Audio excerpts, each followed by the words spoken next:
అందరికీ శనార్థులు తీన్మార్ వార్తలలో మంచి మంచి ముచ్చట్లయితే పట్టుకొచ్చిన అవన్నీ చూసాముంగట హెడ్లైన్స్ చూడురి. హైదరాబాద్ అయితదట ఏఐ సిటీ, డెవలప్ చేస్తారట టెక్నాలజీ తోటి.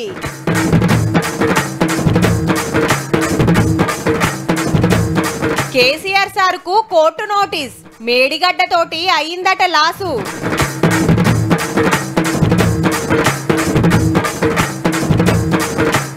సర్కారీ స్కూళ్లకు ఫ్రీ కరెంటు, రైతులకు సోలార్ పంప్ సెట్.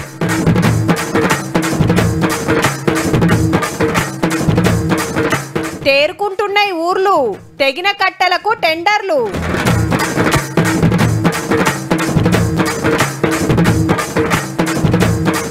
బడా గణేష్ దర్శనం షురు.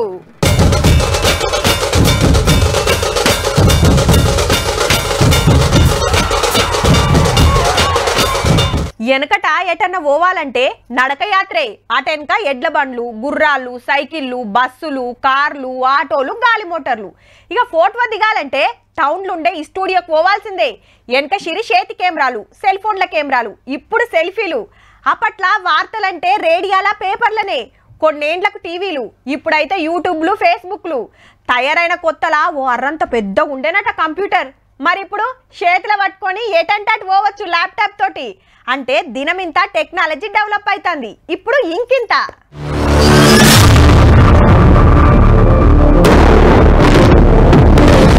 దేశంలో ఫస్ట్ ఏఐ మీటింగ్ మన హైదరాబాద్ లో నడుస్తుంది.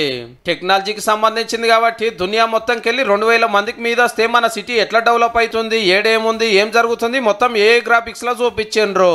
200 ఎకరాలలో ఏఐ సిటీ కడతామన్నాడు ఐటీ మంత్రి శ్రీధర్ బాబు సారు.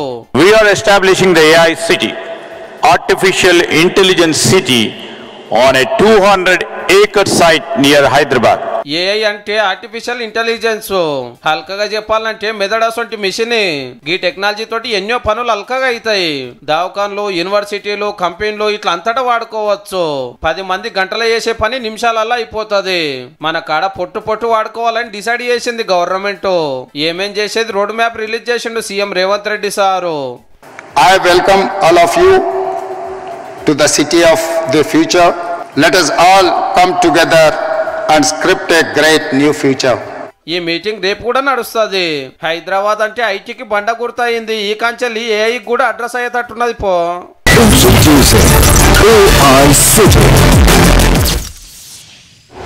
అవును, కేసీఆర్ సార్ ఏడున్నాడో సప్పుడు లేదు. పరాకతిగా ఫామ్ హౌస్లు ఉండొచ్చునా, లేకుంటే పట్నంలో ఇంట్లోనే ఉండొచ్చునా? ఆయన ఏడుంటే మనకేంది అంటారా? సారు ప్రధాన ప్రతిపక్షం లీడరు, 38 మంది 28 మంది ఎమ్మెల్యేలకు పెబ్బా. ఓ దిక్కు ఆనల్వాడి అంత ఆగమాగముంటే పబ్లిక్ను కలిసి ధైర్యం చెప్పి సాయం కోసం సర్కార్ను నిలదీస్తే బాగుంటుందని అందరి ఆపొచ్చునా. పెద్ద సార్కు గంత తీర్వాటం ఉందో లేదో మరి. సరే, ఈ వార్త అయితే చూడుర్రి.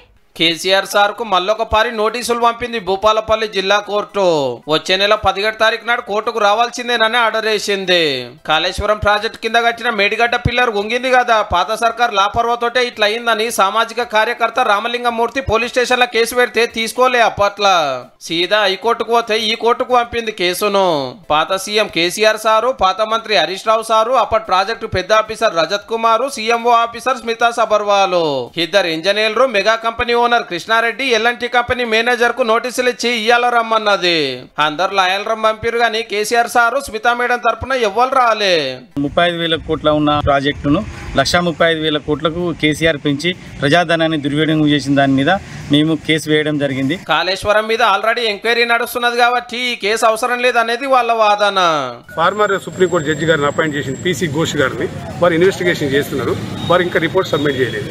వారు అక్కడ ఎంక్వైరీ చేసుకుంటూ ఇది నడవడానికి వీల్లేదండి. ఈ ముచ్చట ఇట్లుంటే తెలంగాణ డిజిటల్ మీడియా పాత డైరెక్టర్ కొనతం దిలీప్ సార్ ను అరెస్ట్ చేసిరు పోలీసులు. జైనుల్ రోక్ ఆమెను బల్మీ చేసిన లొల్లి నడుస్తున్నది కదా, దాని మీద పబ్లిక్ ను రెచ్చగొట్టే పోస్టులు పెడుతుండట సోషల్ మీడియాలో. శాంతి భద్రతలు జడగొడుతుండని పట్టకపోతే అట్లెట్ అరెస్ట్ చేస్తారని గరమవుతున్నారు గులాబీ పార్టీ వాళ్ళు. మొన్న ఒక లోగోన్ తయారు చేసి అది ఆర్టీసీదే అని సోషల్ మీడియాలో తిప్పినందుకు కూడా ఈ సార్ మీద కేసు అయ్యింది.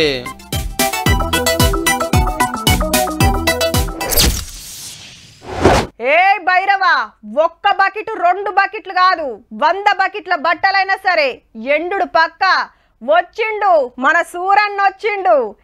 ఏంది అట్లా చూస్తారు? పట్నపోలు గిట్లనే అనుకోవచ్చు. రియాల 4-5 రోజుల సంది ఆనలకు దడుచుడైనాయి. పిండిన బట్టలు ఆరక ఫ్యాన్ల కింద వేసుకునుడు, పొద్దు మాపు సలికి ముడుచుకునుడు, ఎండ పొడొచ్చే వరకు జరంత నిమ్మల పడవచ్చు. మరి ఊళ్ళల్లో ఎట్లుందో అరుచుకుందాం పాండ్రి. భద్రాద్రి కొత్తగూడెం దగ్గర కిన్నెరసానికి వరద తగ్గే వరకు నీళ్లలో మునిగిన బ్రిడ్జ్ పైకి తేలింది. మొత్తం చెత్త చెదరం సాఫ్ చేసే చిన్నగా పనులు పోతున్నాయి. మొన్న ఖమ్మం జిల్లా నాయకన్గూడెంలో భార్యాభర్తలు వరదలు కొట్టుకపోతే కొడుకును కాపాడిండ్రు. కండ్ల ముందే అమ్మ నాయనలు ఊగొట్టుకొని తమ్ముని బాధ చెప్పరాకుంటుంది. పెరిగిద్ది అనుకుంటున్నాం. అసలు టైం చూసుకునే కొద్దీ బాగా ఫ్లో ఎక్కువైపోయింది. ఇక ఛాన్స్ లేకపోవడం అయింది. కాలనీలలో నీళ్లు తగ్గి బురద బురద అయితే 2 రోజుల సంది సాఫ్ చేసుకుని నడుస్తూనే ఉంది. కారేపల్లి దగ్గర పాత సర్కార్ కట్టిన డబల్ బెడ్రూమ్ లో మునిగితే ఆ పబ్లిక్ అంతా ఇంకా సర్కార్ పెట్టిన క్యాంపులలోనే ఉన్నారు. మాకు ఆ డబల్ బెడ్రూమ్ లో అసలే వద్దు. ఎప్పుడు వచ్చిన 7 సంవత్సరాల బట్టి కూడా వరదతోని ఇదే మేము మాకు టెన్షన్లు అవుతున్నాయి. 8 దాకా ఫుల్గా వరద వచ్చింది. 2 వరకు మొత్తం ఖాళీ బట్టలతో వెళ్ళి వచ్చామండి. సూర్యాపేట జిల్లా కోదాడ ఇప్పుడిప్పుడే రేవుకొస్తుంది. గీతగాన మునుగుతానికి కబ్జాలే కారణమట. 700 ఎకరాలు ఇవాళ 350 ఎకరాలు కుచించుకుపోయింది. ఉన్నటువంటి 4 పక్కలు కూడా ఆక్రమణలు చేసుకొని కొంతమంది పొలాలు చేసుకున్నారు, కొంతమంది బిల్డింగులు కట్టుకున్నారు. కొత్తగూడెం జిల్లా నడిగడ్డ దగ్గర గొల్లుగాస్తానికి పోయి 6 చిక్కవారితే తిప్పల వాడి బయటికి తీసుకొచ్చిండ్రు. హానల మీద ఏడేడ ఎంతెంత నష్టమైందో జలసౌదల ఆఫీసర్లతో మీటింగ్ పెట్టిండు మంత్రి ఉత్తమ్ సారు. తెగిపోయిన చెరువు కట్టలు గన్లు ఊడుస్తానికి టెండర్లు పిలవాలని ఆర్డర్ వేసిండు.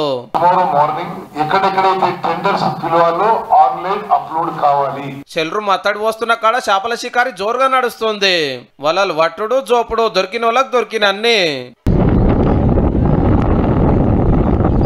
పట్నంలో రాత్రి మల్లోమల్ కరుచుకునే వరకు ఆడాడ రోడ్ల మీద చెట్లు పడిపోతే కొమ్మలు నరికేసి రువ్వడిగా తువ్వలు సాఫ్ చేసిండ్రు.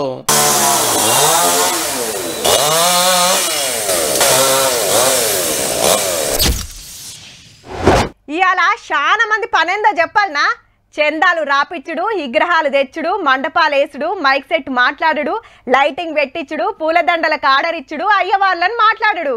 హౌ మళ్ళా వినాయక చవితికి నడిమిట్లో ఒక్కరోజే టైం ఉంది. పనులన్నీ సగబెట్టుకోవాలి కదా మరి. చలో ఓ పారి అంతా తిరిగొద్దాం పాండ్రి.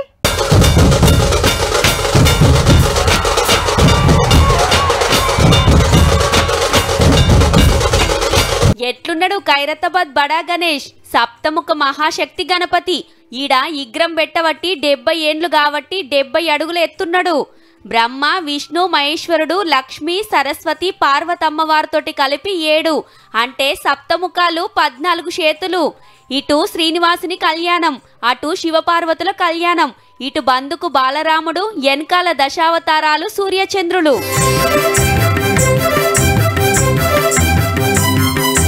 కండ్లు దిద్దుడుతోటి పనులు ఒడిచినాయి పగటీలి. ఎల్లుండి పండుగ అయితే ఇయాల్టికెళ్లే దర్శన భాగ్యం కల్పించిండ్రు. ఫస్ట్ నాడే చూడాలని మస్తు మంది వచ్చిండ్రు.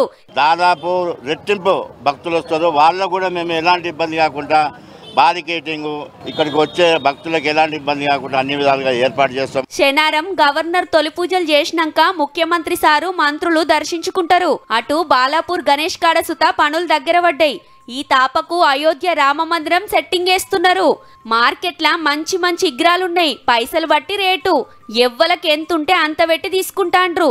కొనుడు తీసుకపోడు జోరుగా నడుస్తాంది. పెద్ద పెద్ద వెట్టేటోళ్ళు ఆడనే తయారు చేపిస్తున్నారు. మట్టి ఇగ్రాలను చాలా మందే కాయిష్ చేస్తుంటే ఫ్రీగా వంచుతున్నారు సర్కార్ తరపున.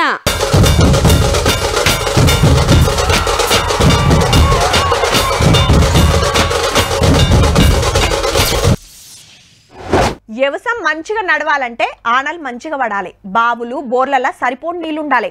కానీ ఆడికే సాలదుల్లో బిందెల నీళ్లున్నా చెంబుతోటి ముంచుకుంటేనే కదా దూపదీరేది.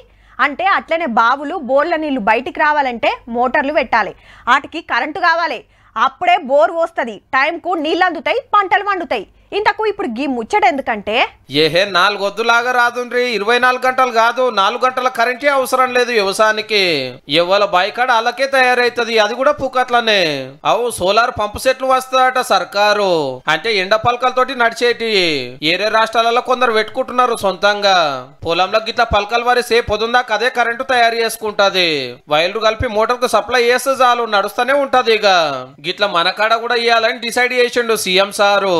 ఒక ఒకటే పారి అంతటా కాకుండా నాగర్ కర్నూలు జిల్లా కొండారెడ్డిపల్లిలో చాలు చేస్తారట. ఫస్ట్ అయితే ఎట్లయితే నడుస్తున్నాయి, ఏం తక్లీఫ్లు వస్తాయో చూసినాక తెలంగాణ మొత్తంలో అడిగిన రైతులందరికీ సప్లై చేస్తారట ఏకాన తీసుకోకుండానే. అట్లనే ఫారెస్ట్ భూములు సర్కార్ ఆఫీస్ జాగాలలో కొత్త సోలార్ పలకలు పెట్టి కరెంటు తయారు చేపిస్తారట. ఇళ్లలో గ్యాస్ బండలకు బదులు సోలార్ కరెంట్ తోటి వంటలు చేపించే ఆలోచన చేస్తున్నారు. ఎట్లెట్లా చేయాలనేది ట్రైనింగ్ ఇస్తారట మహిళా సంఘాలకు. ఇవాళ రేపు చాలా మంది ఇండ్ల మీద సోలార్ ప్లేట్లు పెట్టుకొని కావాల్సినంత కరెంటు తయారు చేసుకుంటున్నారు. మరి రైతులు ఎందుకు వాడుకోవద్దు అనేది సర్కార్ ఆలోచన కావచ్చు.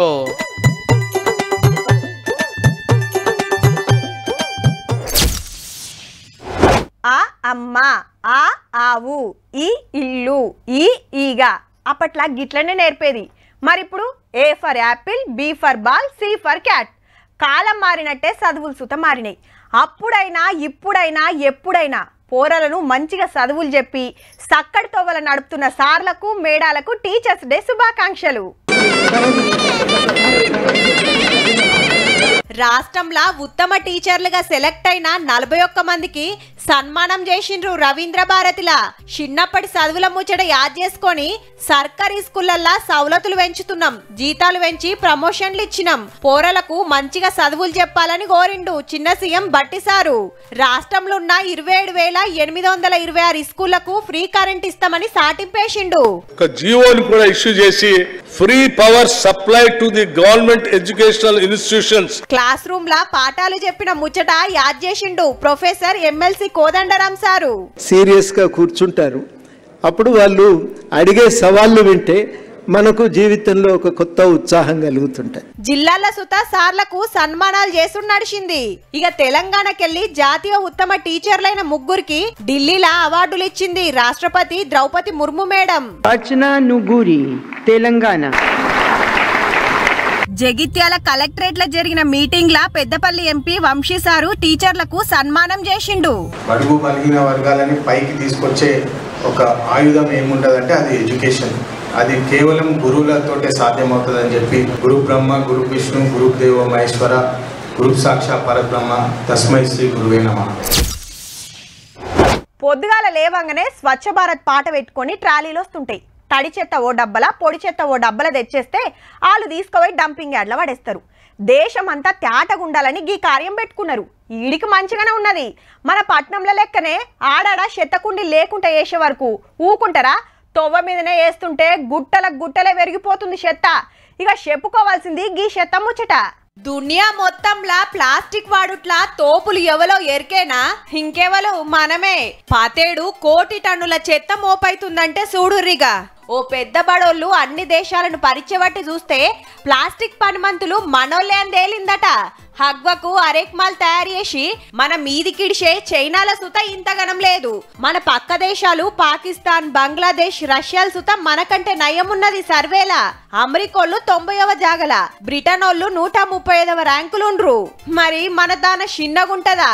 పొద్దుగాల పాల ప్యాకెట్ కాంచి కూరగాయలు తెచ్చినా, సరుకు సౌదాలు పట్టుకొచ్చినా, బట్టలు కొన్నా, బూట్లు అమ్మినా, ఇంకే తీసుకున్నా అబ్రక్ కాగితంలోనే వేసుకొస్తాం. ఇంటికాంచి సంచి పట్టుకోవడు బరువు నాముషి అనుకుంటాం. అదొకటేనా?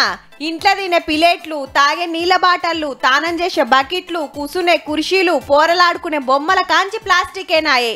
వాడినన్ని రోజులు వాడుడు, ఖరాబ్ అయితే బయట పడేసుడు. అవేమన్నా మట్టిలా కరిగేటియా? కాలబెడితే కాలేటియా? ఏండ్లకేండ్లు అట్లనే పాడైతాయి. గుట్టలు మోపై గాలిని గలీజ్ చేస్తున్నాయి, భూమిని తెరలు చేస్తున్నాయి. బట్టల సంచిలో, నార సంచిలో వాడాలి. ప్లాస్టిక్ దగ్గియాలని ఎంత మొత్తుకున్నా నాకు కాదు నా తోకకు చెప్పన్నట్టే చేయబడుతుంది. ఫైన్లు రాస్తున్నా పట్టించుకోము. కానీ ప్రకృతి ఖరాబ్ అయితాంది. అది మంచుకుంటేనే మనం మంచుకుంటాం. ఈ కాంచన్న చేతి సంచులు అలవాటు చేసుకొని మటను, చికెన్లకు టిఫిన్ డబ్బాలు కొంటపోతే కొంత నయమబ్బా.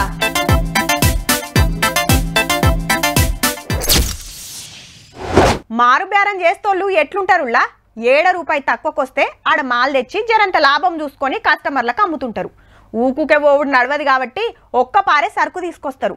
అయిపోయేదాకా అమ్ముడు, గా పైసలు పెట్టి మళ్ళా తెచ్చుకుని నడుస్తుంది. వీళ్ళ దందా చూసి పక్కోళ్ళకు కూడా ఆశ ఉడుతుంది. హబ్బా మేంసుతో వేస్తే బాగుంటుందని పోటీ షురు చేస్తుంటారు.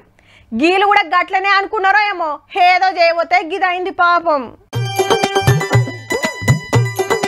మన పోలీసార్లు టూర్ కు పోతున్నట్టుండ్రు, మంచిగా గ్రూప్ ఫోటో దిగుతుండ్రేమో అనుకునేరు.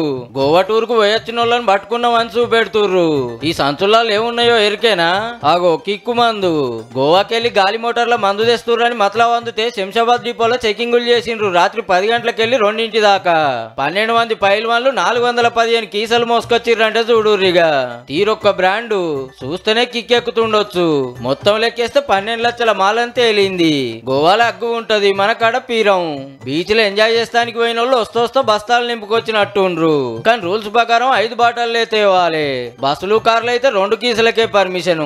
బయటి రాష్ట్రం సరుకు మన తన బగ్గ రేటుకు అమ్ముకోవచ్చని మనోళ్ళ పిలాను. కానీ పోలీసు వాళ్ళు ఊకుంటారు, ఉత్తగానే దొరకబట్టిండ్రు.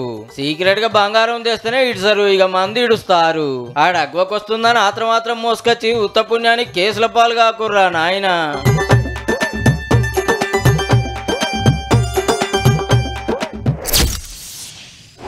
అందరు కాదు కానీ కొందరు పెద్ద పెద్ద దందాలు చేస్తోళ్ళు, కాంట్రాక్టులు పట్టేటోళ్ళు, కంపెనీలు పెట్టినోళ్ళు సర్కార్కు ట్యాక్స్ ఎట్లా ఎగ్గొడదామా, లెక్కలను ఎట్లా కింద మీద చేద్దామా అని ఆలోచన చేస్తుంటారు. తోపు సీఏలతోని లెక్కలు చదిరిపించి అంత లాస్ వచ్చింది కాదు అని తక్కువ ఆమ్దాన్ని చూపెట్టి బుత్తంత ట్యాక్సే కడతారు. ఇంకా కొందరు మేము సేవా కార్యాలు చేస్తున్నామని తప్పించుకుంటారు. ఏ ముచ్చట్లు ఎట్లున్నా సినిమాళ్ళు ఆటగాళ్ళు దీంట్లోనైతే జర నయమే. ట్యాక్స్ గట్టుట్ల కింగ్ ఎవలంటే బాలీవుడ్ బాద్షా షారుఖ్ ఖాన్ సారే. పోయినేడు 92 కోట్లు కట్టిండు. మళ్ళా సారెన్క తమిళ దళపతి విజయ్ సారు 80 కోట్లతోటి 2వ ర్యాంకులుంటే 75 కోట్లు కట్టి సల్మాన్ సారు 3వ జాగాలున్నాడు. 71 కోట్లతోటి అమితాబ్ బచ్చన్ సారు 4వ ర్యాంకు కొట్టేసిండు. హగో మరి తోపు సిరిమంతులంతా ఎటువైనట్టు, హాళ్లకంటే ఎక్కువ కమాయిస్తురా నేరు. సెలబ్రిటీల వరకే గీ లెక్కలు ఫార్చ్యూన్ ఇండియా కంపెనీలు బయటికి తీసి చెప్పిర్రు. హాళ్ళెనక 66 కోట్లు కట్టి క్రికెటర్ విరాట్ కోహ్లీ సారు 5వ జాగాలుంటే ఎక్కువ గట్టే ఆటగాళ్లల్లా ఫస్ట్ ర్యాంకులున్నాడు. 42 కోట్లతోటి 6వ ర్యాంకులు అజయ్ దేవగన్, 38 కోట్లతోటి 7వ జాగల ధోని, 36 కోట్లతోటి రణబీర్ కపూర్ 8వ ర్యాంకుకు. సచిన్ టెండూల్కర్ సారు, రుతిక్ రోషన్ షెరో 28 కోట్లు కట్టి తర్వాత ర్యాంకులున్నారు. మన తెలుగు హీరోల సంగతి ఏందంటారా? పుష్ప అల్లు అర్జున్ సారు 14 కోట్లు కట్టి టాప్ 20లున్నాడు. కడుమోలు ఎంత కట్టిర్రో మరి. ట్యాక్సీలే గింత చదివిస్తున్నారంటే ఆమ్దాని ఇంకెంతుండాలి. సినిమాలు ఆటలే కాదు, యాడ్ల మీద కూడా బగ్గనే కమాయిస్తారు. అయినా వాళ్ళెంత సంపాదిస్తేంది, ఎంత ట్యాక్స్ కడితేంది, మనకేమన్నా వచ్చేది ఉందా? ఏదో లెక్కలు చూసి మురుసుడు తప్పితే.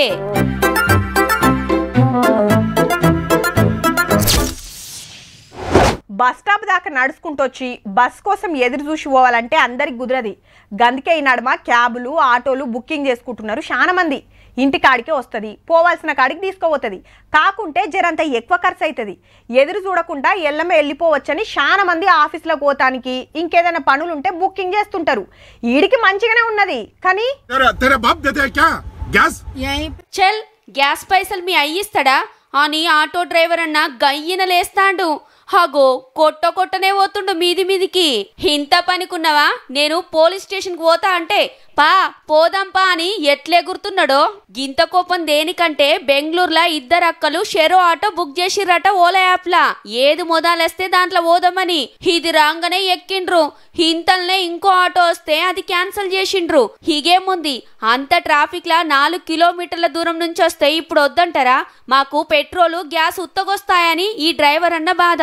కోపంలో కొట్టిండని కూడా అంటాండ్రు. తొవ్వెంట ఓతోళ్ళొచ్చి సందాయిస్తే ఊకున్నాడు. హాయింత అక్క వీడియో తీసి పోలీసులకు లంకెబెట్టి పిట్టగుట్లకి ఇడిచింది. ఆడవిల్లలను అట్లా కొట్టుడు కరెక్ట్ కాదు, యాక్షన్ తీసుకుంటామంటారు పోలీసులు. మీరు సుత ఒక్కపారే 2 ఆటోలు బుక్ చేసుడేందక్క ఇచ్చంతరం కాకుంటే. మరి ఇంట్లో ఎవ్వల్ది తప్పంటారో ఎవ్వల్ది ఒప్పంటారో మీ ఇష్టమిగా. अब चिल्लाइए मत और गाली मत दीजिए, ठीक है? ये फालतू चीजें मत बोलिए मुझे। और क्या करती है? मैं पुलिस के पास जाऊंगी। आ जाओ, चल। చూసిండ్రు కదా, ఇక ఇవ్వుళ్ళ ఇయాల్టి తీన్మార్ ముచ్చట్లు ఉంటామల్లా. నమస్తే.